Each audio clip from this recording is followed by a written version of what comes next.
नमामि धन्वन्तरिमादिदेवम्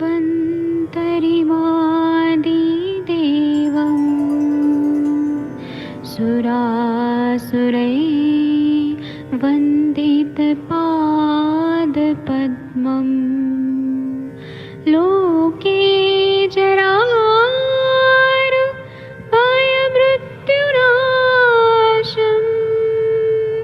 दातारमीशम् विविधौषधीनां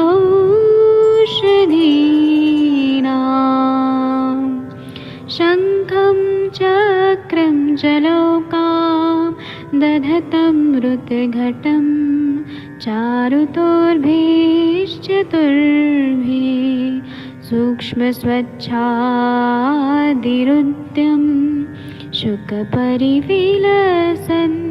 मौलिमं भोजनेत्रम् कालाम्बोदोज्ज्वलाङ्गं कटितटविलसत्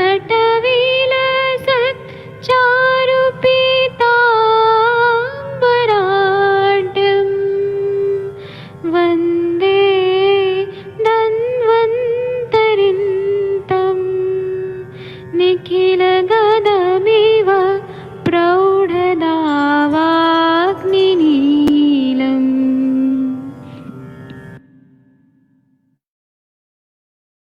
नमस्ते सभी को। आज के स्त्रीरोग के सत्र में आज का हमारा विषय है ग्रंथिहर फॉर्मुलेशन को लेकर आज के चर्चा सत्र में हम डिस्कस करने वाले हैं। ग्रंथिहर फॉर्मुलेशंस यानी अलग अलग टाइप के जो ग्रंथि यानी सूजन होती है, इसमें क्या क्या कुछ वनस्पतियां है, कुछ मेडिसिन है, क्या क्या यूज कर सकते हैं। बहुत ही अच्छी अच्छी मेडिसिन हमारे पास है, जैसे कि एक बहुत फेमस है, इसके बारे में ऑलरेडी हमने कई बार मतलब रोज के सत्र में मुझे लगता है कि इसका वर्णन आता ही है। ऐसे ही है कंचनार गुग्गुल, जो बहुत ही पेटेंट सी है और जिसका काफी अच्छे से उपयोग भी होता है। कंचनार ये शोथर और हर प्रकार की ग्रंथि के लिए, हर प्रकार की समस्या के लिए, यानी जहां पर भी आपको कुछ सूजन लग रही है, जो भी टाइप की, क्योंकि ग्रंथि या अगर इसका विचार करेंगे वृद्धि का, तो वो अलग अलग प्रकार की होती है। जैसे कभी जो भी गांठ होती है उसमें वसा का संचय होता है, कभी कुछ वात दोषों का संचय होता है। ग्रंथियां शरीर के अलग अलग हिस्से में मिल जाती है, यानी स्तन ग्रंथियां है, कक्षा ग्रंथियां है या गलगंड ग्रंथियां है। तो अलग अलग टाइप की ये जो ग्रंथियां है, इन सभी के लिए एक्चुअली देखा जाए तो इस कांचनार गुग्गुल का काफी सुंदर तरीके से काम होता है। कांचनार ये आप दो दो गोली देते हैं तो आज के जमाने में या जो भी सारे वैद्य हैं, इन सभी के लिए भी काफी सुंदर तरीके से इसके परिणाम मिल जाते हैं।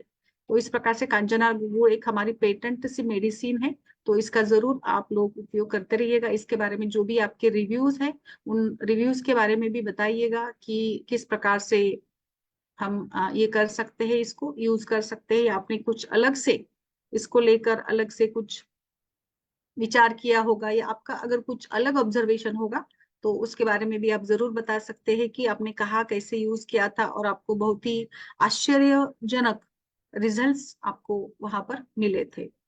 तो इस प्रकार से ये कांचनार गुग्गुल आप अभी जैसे कि अलग अलग देखिए, मैं जैसे मैंने बताया कि ग्रंथियां बहुत अलग अलग प्रकार की होती है।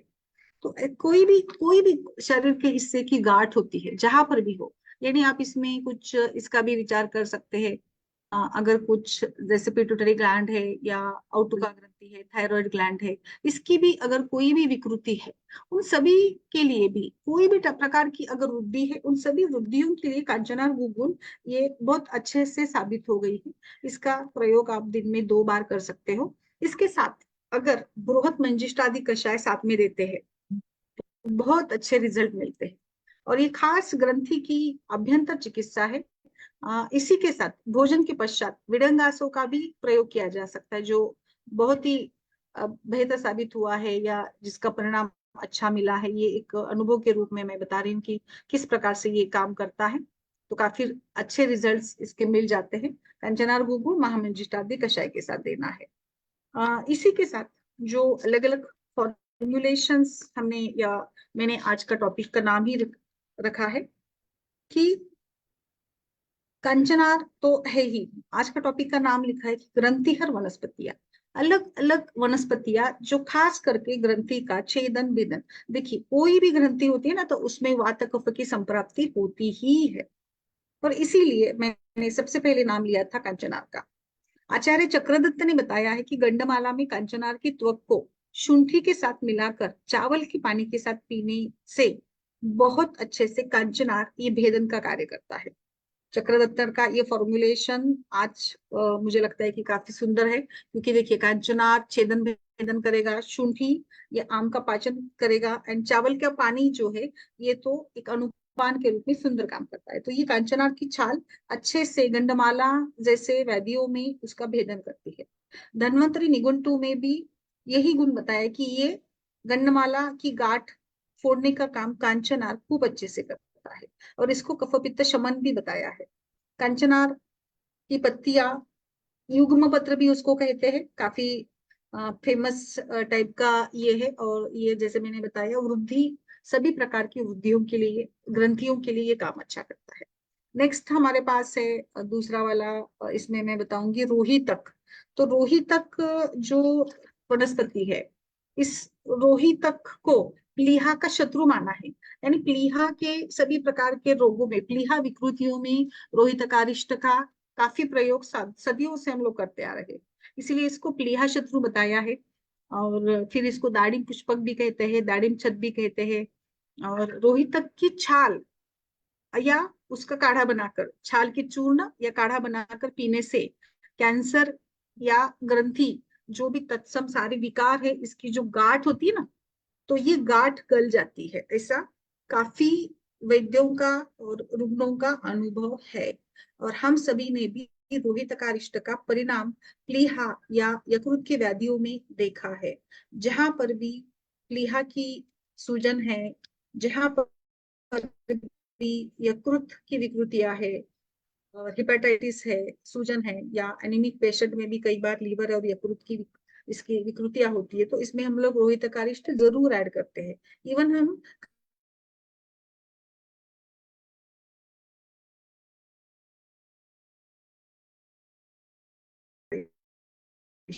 यहाँ पे रोहितक आप चूर्ण या जहाँ जैसे भी संभव इसका प्रयोग कर सकते हैं। नेक्स्ट है इसमें दूसरा द्रव्य में बताना चाहूंगी,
ये तो मैं इसके बारे में बता रही थी, संहिजन के बारे में।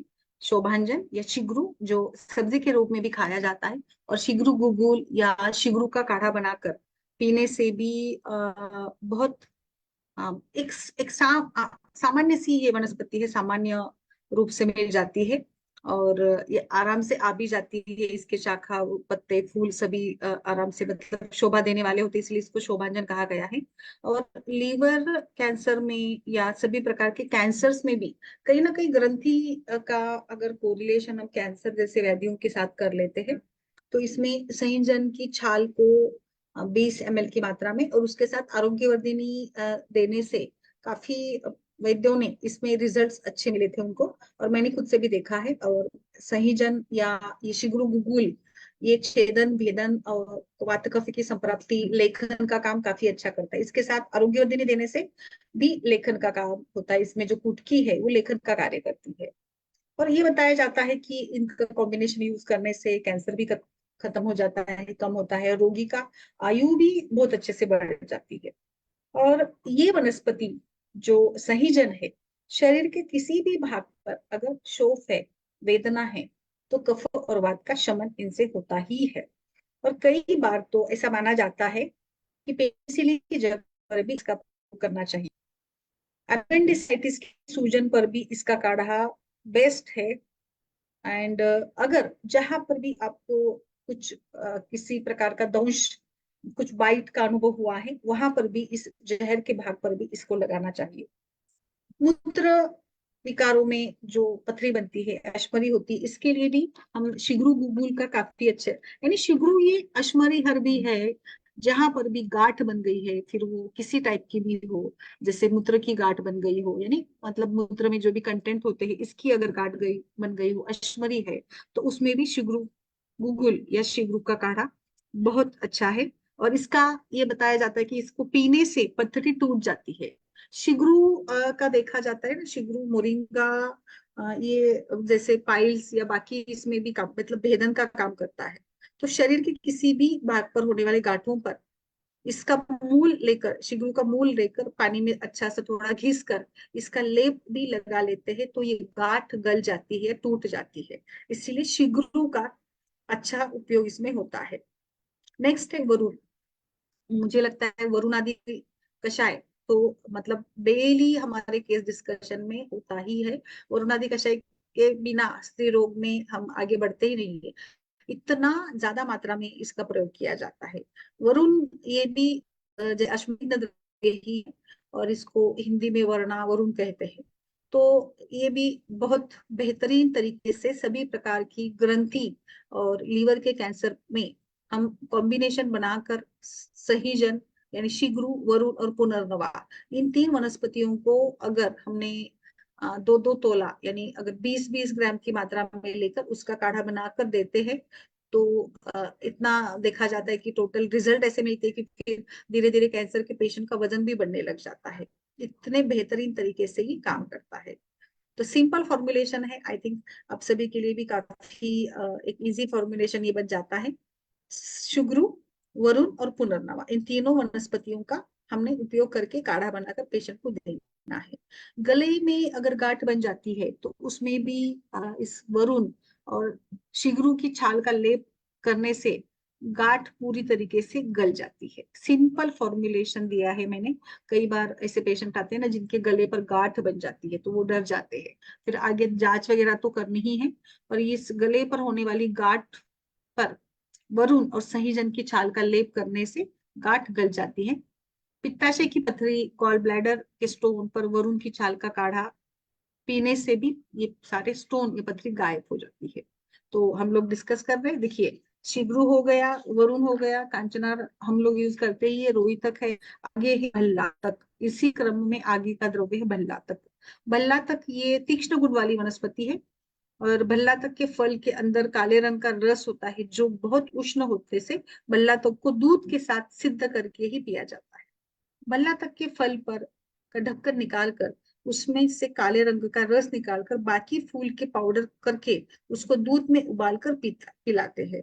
1 से 3 ग्राम भल्ला तक फल का पाउडर दूध के साथ रात्रि के समय देते हैं, और सुबह शाम को 3 ग्राम ये भिलावा का फल का पाउडर दूध के साथ देने से भी कैंसर की गांठ ढल जाती है। भिलावा यानी ये भल्ला तक और नारसिंह चूर्ण, इनको दोनों को मतलब बिलावा में बाकी सब कुछ मिलाकर और नारसिंह चूर्ण डालकर अगर दूध के साथ पेशेंट को देते तो सभी प्रकार की कैंसर और बाकी भी गांठों के लिए काफी अच्छा परिणाम मिल जाता है।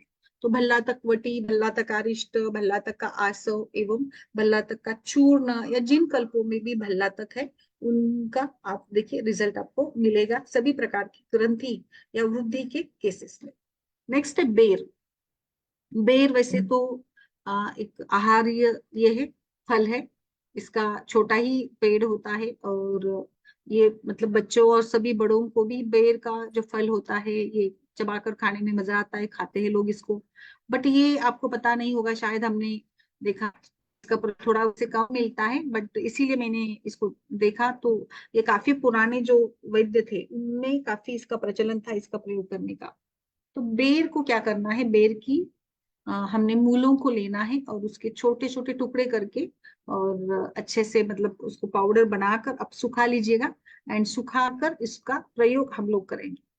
और इस पाउडर को फिर आप भिगोकर पानी में डालकर फिर सवेरे उठने के बाद छान कर उसको दीजिएगा पीने को पेशेंट को ना, तो गांठ गल जाएगी।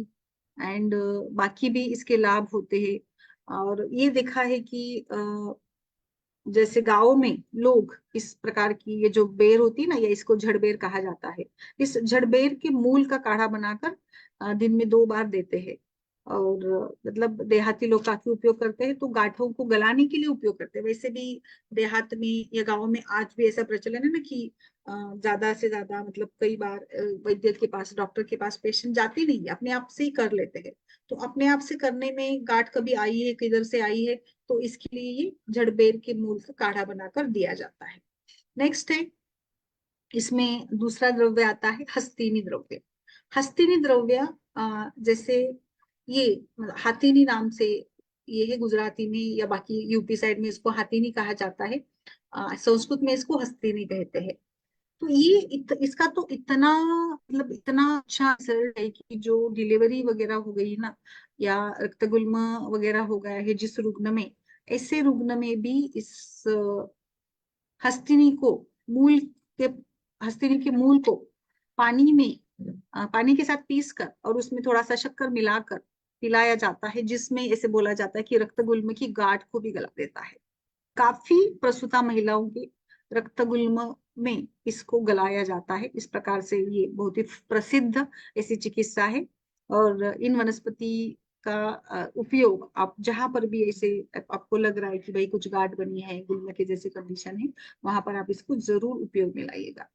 थोड़ा सा मैं इन सभी द्रव्यों के साथ कुछ कल्क या लेप के बारे में भी बताऊंगी। ग्रंथिहर लेप करके एक लेप काफी अच्छा है, जिसमें हम लोग यूज करेंगे अपामार के बीज को, फिर पुनर्नवा मूल डालेंगे और शुद्ध हरदार को, और फिर अपामार्ग पत्र स्वरस लेकर उसमें पीस कर लेप करने से ग्रंथि अच्छे से बैठ जाती है। तो मतलब जो फोड़ा या गांठ बनी है उसको दबाना, उसका शोषण करना, जैसे हम लोग इसको आयुर्वेद में कहते हैं विमलापन चिकित्सा। तो ऐसे विमलापन या उसको दबाने के लिए जो लेप लगाया जाता है, इसमें अपामार्ग के बीच, पुनर्नवा का मूल और शुद्ध हड़ताल, इन सभी को लेकर पीस कर लगा देने से ग्रंथि बैठ जाती है। तो ये आसान सा फॉर्मुलेशन है। नेक्स्ट है ग्रंथिहर कल्प। इंद्रायण के पत्तों का कल्प ग्रंथि पर बांध देने से प्रायः सभी प्रकार की ग्रंथियां बैठ जाती है। नेक्स्ट है, आगे का बता देती हूँ मैं। इसमें भी हमें कांचनार की छाल का प्रयोग करना है। चित्रक, वासामूल की छाल, इन सभी को पानी में पीसकर लेप करने से भी ग्रंथि ठीक होती है। देखिए कांचनार आ गया फिर से, फिर चित्रक भी आम पाचन करता है, एक चित्रक उष्ण गुण का है, वासामूल है। वासामूल यहाँ पे तिक्त रस के साथ काम करेगा और सूजन कम करेगा, पित्त का शमन भी करेगा, और इन सभी को मिलाकर लेप करने से ग्रंथि ठीक हो जाती है। और इसके साथ फिर आप जो भी कंचनार बुलबुल है, वरुणा रिष्ट है, वरुणा का कषाय है, या हिरडा का काढ़ा भी बनाकर दिया जाता है। नेक्स्ट है, इसमें और एक बताती हूँ, वो भी सिंपल सा है। हमने घर में प्याज होता है ना, उस प्याज को लेना है और प्याज के कल्क को तेल में तलकर, यानी प्याज को तेल में तलकर गांठ पर बांधने से भी गांठ बिखर जाती है, यानी डिस्ट्रॉय हो जाती है, नष्ट हो जाती है। कुछ लोग गांव में मैंने देखा था, ये खुद से भी, प्याज को भून कर उसमें थोड़ी हल्दी और घृत मिलाकर गर्म करके उसका थोड़ा सा सुखोष्ण पुलटिस, यानी जितना सहन होता है इस प्रकार से उसको गर्म करके उसका पुलटिस बांध देते हैं, तो वो भी अच्छे से पक जाता है। सो बिल्कुल प्याज को भून कर में थोड़ा सा हल्दी घृत मिलाकर गर्म करके सुखोष्ण पुलटिस बांधने से भी गांठ पक जाती है। बेहद सिंपल सा ये तरीका है। आज मैंने वही सोचा था कि सिंपल सिंपल जो भी लाइक फॉर्मुलेशंस है, पोल्टिस बांध सकते हैं, वो काफी अच्छे से है। एक और हमने इसका प्रयोग भी काफी बार करवाया है, दशांगले और रसांजन, इन दोनों को समान भाग में लेकर इनमें थोड़ा सा घी या लाइक जो भी आप मिलाना चाहते जल मिलाकर गरम करके गले के बाहरी भाग पर लगाने से भी पुलटिस जैसे बनाकर बांध देने से भी आपको इसमें जैसे गांठ, गले की गांठ होती है जिसको हम तुंडिकेरी ग्रंथि कह सकते हो आप, गले पर सूजन आना, या जैसे ग्रंथि, ये जो ग्रंथि होती है ना तुंडिकेरी ग्रंथि, मुख के पीछे वाले भाग में, जिह्वा के यहाँ पर होती है, पार्श्व भागों में कपास के फलों के आकार की ये होती है। तो इस यहाँ पर अगर इन्फेक्शन हो जाता है, संक्रमण हो जाता है तो शोफ होता है, पाक होता है और बहुत ही दुख की जैसी स्थिति बन जाती है। और ये दोनों और होता है, तो बस यही, इसको हम लोग टॉन्सिलाइटिस कहते हैं। तो टॉन्सिलाइटिस में तो हम बाकी गंडुश है, कवल है, ये भी सारी क्रियाएं करते हैं। और इसी में ये मैंने जो बताया था दशांग लेप और रसांजन को मिलाकर इसका लेप गर्म करके थोड़ा सा बांध देना है। फिर कुल्ले करने के लिए भी हम लोग इसमें टंकन देंगे। टंकन भी लोकली इरिटेशन से टंकन और स्फटिक वगैरह का हम मुखपाक या सर्वाइकल इरोजन के केसेस में प्रयोग करते हैं। तो शुद्ध टंकन, शुद्ध स्फटिक, एष्टी मधु चूर्ण, इन सभी को जल में उबालकर छान कर दिन में 3-4 बार कुल्ले करने से भी काफी मदद मिल जाती है। और ये अलग अलग त्रिफला चूर्ण का कुल्ला कर सकते हो आप। तो जो भी रोपण करने वाले द्रव्य है इनका भी आप कुल्ला करवाया या जा सकता है, शहद डालकर या नमक डालकर भी कुल्ला करने से ये होता है। इसमें अगर टॉन्सिलाइटिस के पेशेंट है तो हमें थोड़ा कफ शमन करने वाले, कफ का विलेन करने वाले महालक्ष्मी विलास रस है, ऐसी तो ब्लादी चूर्ण है, इनका भी प्रयोग करना चाहिए। इसमें आप शहद मिलाकर दीजिएगा। हल्दी चूर्ण 3-3 ग्राम की मात्रा में दिन में 2-3 बार देने से भी इसका जो दाह होता है टॉन्सिल्स का वो भी कम देखा जाता है, वो भी कम हो जाता है ना।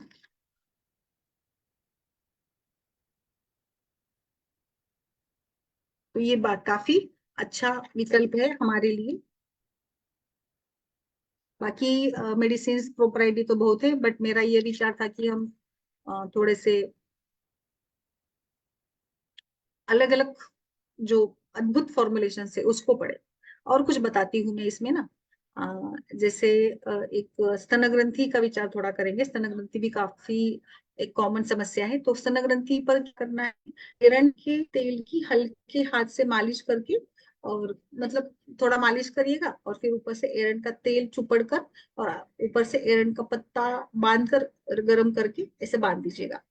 जहां पर ये स्तन की ग्रंथियां प्रसूता स्त्री में काफी मतलब कॉमन होती है, या कभी कभी मेनोपॉज के आते आते भी स्तन की ग्रंथियां बढ़ जाती है, स्तनों में ग्रंथियां होने लग जाती है। तो जहां पर ये ऐसे टाइप के होते हैं तो एरंड तेल वात का शमन करेगा और वहां पे जो गांठ बनी है उसका विलेन कर देगा। अगर कभी दूध की गांठ बन जाती है, दूध के कारण बनी स्तन ग्रंथियों पर क्या करना है, तो यहाँ पर अड़ुलसा के पत्तों और नारियल के जल में पीसकर अगर बांध देते हैं, अड़ुलसा के पत्ते, वासा के पत्तों को लेकर नारियल जल में उसको पीस लीजिएगा और उसको बांधने से सूजन कम हो जाती है और स्तन ग्रंथि या शोफ कम हो जाता है। एक और बताती हूँ, ये भी काफी सुंदर है।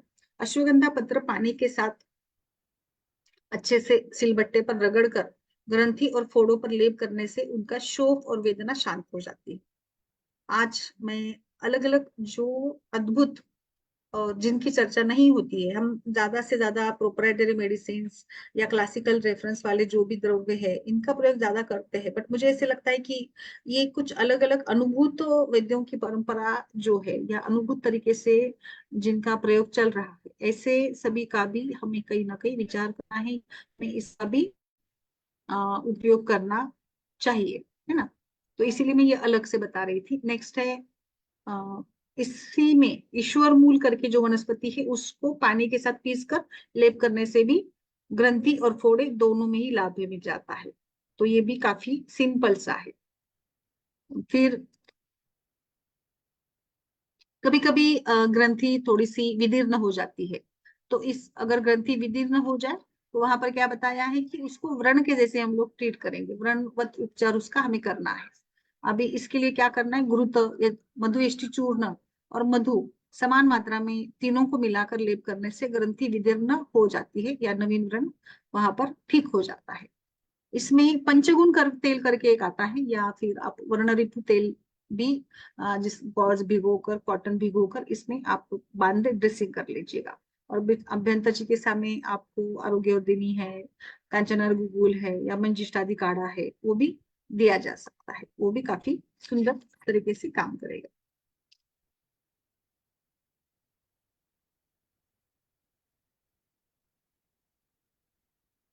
नेक्स्ट है, और भी कुछ इसमें मेडिसिन है जिसका आप लेप भी कर सकते हो, जिसका उपयोग कर सकते हो, जिसमें गूगल तो है ही।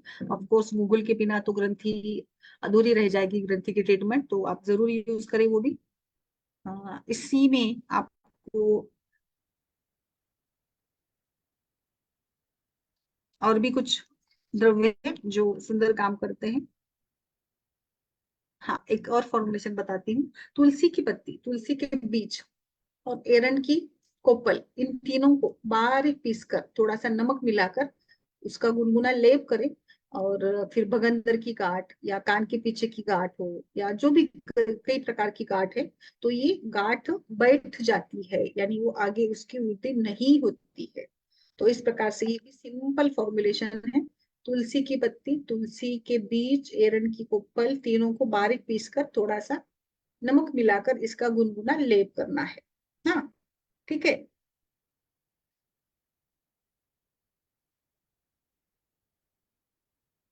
जहां पर आपको थोड़ा पित्त लक्षण यानी दाह हो, सूजन ऐसे लग रहा हो, यहाँ पे आप ना दूध या पानी के साथ भी परिषेक कर सकते हो, सिकाई भी कर सकते हो।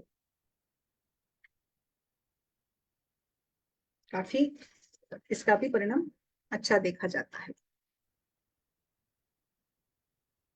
एक और मैं बताना चाहती थी इसमें, जिसका रिजल्ट भी अच्छा है, ग्रंथिहर कैप्सूल करके आती है, मार्केट में आपको मिल जाएगी। संजीविका करके कंपनी इसको बनाती है। एंड ये तो आपको एक अच्छे से सूजन और जहां जहां पर भी जो जो भी गांठें हैं उन सभी के लिए, इवन टेंडरनेस है और कई जो भी इंटरनल वुंड्स है, बेनिफिशियल है, थायरोडाइटिस में, सिस्ट में, बिनाइन ट्यूमर में, ब्लॉकेज में, कहीं पर भी इन सभी प्रकार की बिनाइन क्वाइटर वाली सिस्ट में इसका बहुत अच्छा ग्रंथिहर, इवन पीसीओडी में ग्रंथिहर कैप्सूल आप जरूर दीजिएगा। इसमें भी कांचनार जरूर है, शुद्ध गूगल है, आरोग्यवर्धिनी वटी है, दशमूल है, ताम्रभस्म है, त्रिकटु है और बहेरा डाला गया है। तो ये भी एक बहुत सुंदर मेडिसिन है, ग्रंथिहर कैप्सूल करके आप मार्केट में मिल जाती है। आराम से इसका उपयोग करिएगा। ग्रंथिहर कैप्सूल का सारे आप हमारे लिए जो भी चाहिए कंटेंट, वो सारे कंटेंट्स इसमें डाले गए हैं। 30 कैप्सूल का एक पैकेट आता है, वो आप इस पे यूज कर सकते हो, ग्रंथिहर कैप्सूल।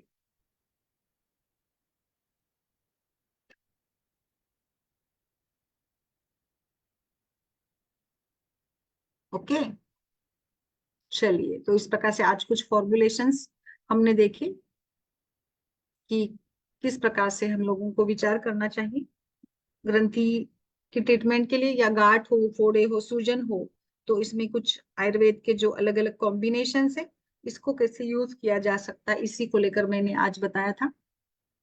किसी का कुछ प्रश्न है? ओके, ठीक है फिर।